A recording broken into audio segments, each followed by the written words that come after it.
GIS কি? এটা জানার আগে চলেন আমরা দেখে নেই যে জিআইএস শব্দটা কিভাবে এলো। প্রাচীনকালের মানুষজন খাদ্যের প্রয়োজনে হোক বা মানুষের যে সহজাত প্রবৃত্তি অজানাকে জানা এই প্রয়োজনে হোক এক জায়গা থেকে আরেক জায়গায় ট্রাভেল বা ভ্রমণ করত। আর এই ট্রাভেল বা ভ্রমণ করার সময় তারা পৃথিবীর বিভিন্ন বৈশিষ্ট্য সমূহ বর্ণনা আকারে লিপিবদ্ধ করত। কিন্তু বর্ণনামূলক হওয়ায় বিষয়টি একঘেয়েমি এবং অধ্যয়ন করা অনেক সময় সাপেক্ষ হয়ে পড়ে। পরবর্তীতে এই বিষয়গুলোকেই মানচিত্র আকারে উপস্থাপিত করার প্রয়াস শুরু হয়। শুরুতে এটি ছিল সম্পূর্ণ হাতের মাধ্যমে, কিন্তু হাতের মাধ্যমে অঙ্কন পদ্ধতিতে অনেক সময় লাগতো, পাশাপাশি ভুল হওয়ার সম্ভাবনাও থাকতো। এছাড়া অনেক তথ্যকে একসাথে মানচিত্রে উপস্থাপন করা সম্ভব হতো না এই হাতের মাধ্যমে অঙ্কন করে। পরবর্তীতে যখন কম্পিউটার আবিষ্কার হয় তখন বিষয়টা অনেক সহজ হয়ে যায়। কম্পিউটারের বিভিন্ন সফটওয়্যারের মাধ্যমে মানচিত্র অঙ্কন শুরু হয়। তো শুরুতে এটাকে বলা হতো কম্পিউটার কার্টোগ্রাফি, পরবর্তীতে যেটা জিআইএস নামে পরিচিতি লাভ করে। GIS stands for geographical information system. এখন চলেন আমরা এক এক করে বুঝে নেই যে এই তিনটা শব্দের মানে কি। তো জিওগ্রাফিক্যাল বলতে বোঝায় ভৌগোলিক। তো যখনই জিওগ্রাফির কথা আসে তখন পাশাপাশি দুইটা শব্দ চলে আসে, একটা হচ্ছে স্পেস আর একটা হচ্ছে জিও স্পেস। যখন জিওগ্রাফিক্যাল বলতে স্পেসকে বোঝায় তখন এর পরিসর হবে পৃথিবী সহ এই মহাবিশ্বের সকল গ্রহ নক্ষত্র উপগ্রহ। আর যখন জিওগ্রাফিক্যাল বলতে জিও স্পেসকে বোঝাবে তখন এটার পরিসর হবে শুধুমাত্র পৃথিবী। তো আমরা এই কোর্সে অত স্পেসের দিকে যাব না, আমাদের এই কোর্সে সকল জিও স্পেশাল অ্যানালাইসিস হবে এই জিও স্পেস বা পৃথিবীকে নিয়ে। পৃথিবীও না, পৃথিবীর ছোট্ট একটি দেশ বাংলাদেশকে নিয়ে। এরপর আইতে ইনফরমেশন। ইনফরমেশন মানে উপাত্ত। তো ইনফরমেশন বোঝাতে গেলে পাশাপাশি আরেকটা শব্দ চলে আসে, সেটা হচ্ছে ডাটা। ডাটা মানে তথ্য। ডাটা কোনো অর্থ বহন করে না, কিন্তু ডাটাকে যদি কোনো প্রক্রিয়ার মাধ্যমে অর্থবহভাবে রিপ্রেজেন্ট করা যায় তখন সেটা হয়ে যায় ইনফরমেশন। চলেন আমরা এটা একটা উদাহরণের সাহায্যে বোঝার চেষ্টা করি। ধরেন আপনার কাছে বাংলাদেশের বিভিন্ন জায়গায় লেড কনসেন্ট্রেশনের ডাটা আছে বায়ুতে।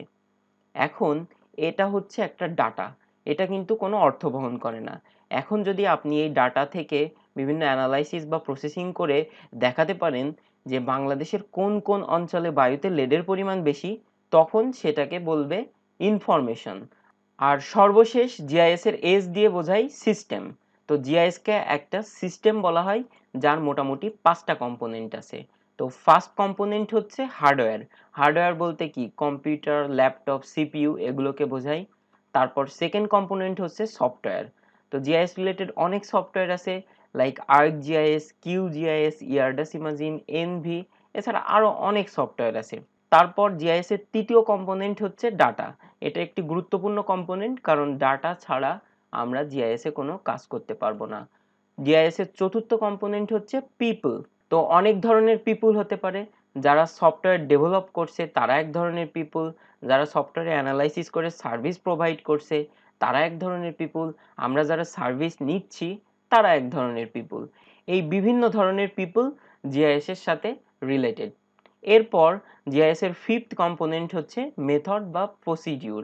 তো মেথড বা প্রসিডিউর ব্যাপারটা আমরা একটু বোঝার চেষ্টা করি। ধরেন আপনার কাছে ডাটা আছে, এই যে ডাটা সেটা আপনি একটা স্টোরেজে রাখলেন, তারপর জিআইএস এ অ্যানালাইসিস করার জন্য সেটা ইনপুট হিসেবে নিলেন, তারপর ইনপুট হিসেবে নিয়ে বিভিন্ন প্রসেসিং করলেন, প্রসেসিং করার সময় ওই আউটপুটটা আবার স্টোরেজে সেভ করলেন। এখন আপনি যে ডাটা বা প্রসেসিং করার পর যে আউটপুট স্টোরেজে সেভ করে রাখছেন সেটা আপনি ইচ্ছা করলে কি ম্যানিপুলেট করতে পারবেন, তারপরে আপডেট করতে পারবেন, এডিট করতে পারবেন। এখন এই যে জিআইএস এ ইনপুট প্রসেস আউটপুট এই ব্যাপারটা থাকার কারণে জিআইএস কে বলা হয় computer based decision support system. এখন যদি আপনাকে একটা কোশ্চেন করা হয় জিআইএস কি একটি সফটওয়্যার, আপনি যদি এর উত্তরে হ্যাঁ বলেন তাহলে কিন্তু আপনি একটা বড় ভুল করে ফেলেছেন।